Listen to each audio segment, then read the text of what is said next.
Որքանով էին հիմնավորված վերջին շաբաթների ընթացքում տոնավաճառների տնտեսվարողների բողոքի ակցիաները, պարզվում է, իրականում ոչ մի նոր հիմք օրենսդրական մասով չկա։ Իրականում ոչ մի օրենսդրություն չի փոխվել, ոչ մի նոր պահանջ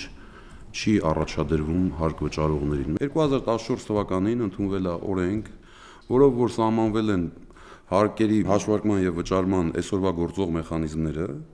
եւ մենք ընդհանրապես հարկ վճարողներից պահանջում ենք, որ հետեւեն այդ օրենքին։ Կառավարության նիստում պետնախագահ Վարդան Հարությունյանը վարչապետին հայտնեց, որ տոնավաճառների առևտրականներին դեռ նոյեմբերից զգուշացնում են, որ պետք է ներկայացնել իրական շրջանառությունը, գրանցել աշխատակիցներին, ապահովել անհրաժեշտ փաստաթղթաշրջանառությունը, ՀԴՄ կտրոններ տրամադրել։ Մեր կողմից իրականացվող հսկողական աշխատանքները կրել են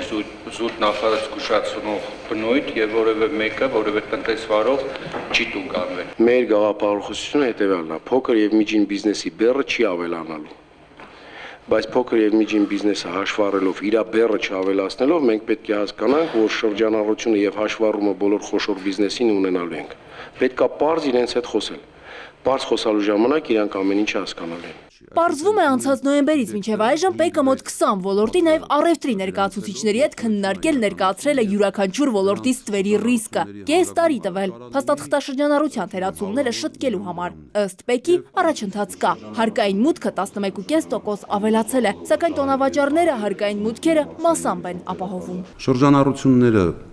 ամբողջությամբ ցույց չեն տալիս, որպեսզի չմտնեն ավելացված արժեքի հարկման դաշտ։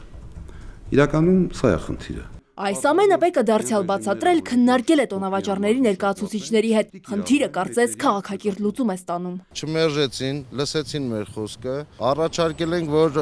գիտեք ինչ կանենք մի պատուհան սկզբունք։ Հենց տեղում մի պատուհան սկզբունքով մենք մեր 1.5%-ը վճարենք ու գանք արդեն խիղճներից հանգիստ աշխատենք։ Մենք դեմ չենք որևէ տարբերակ քննարկելու, եթե դրա արդյունքում հարկեր չեն թաքցվում, դրա արդյունքում փոքրը կամ մեծը չի քողարկվում փոքրի տակ, այսինքն յուրաքանչյուրը իր դիրքում զբաղվում է այն տնտեսական գործունեությամբ եւ ցույց է տալիս այդ տնտեսական գործունեությունը։ Այս պահին ՊԵԿ-ը տոնավաճառների ներկայացուցիչներից սպասում է հստակ ու գրավոր առաջարկներ։ Դրանք կքննարկվեն առաջիկա 1 ամսում, հետո կներկայացվեն կառավարություն։ Լիլիթ Ասլանյան, Խաչատուր Եսայան, ժամը լրատվական։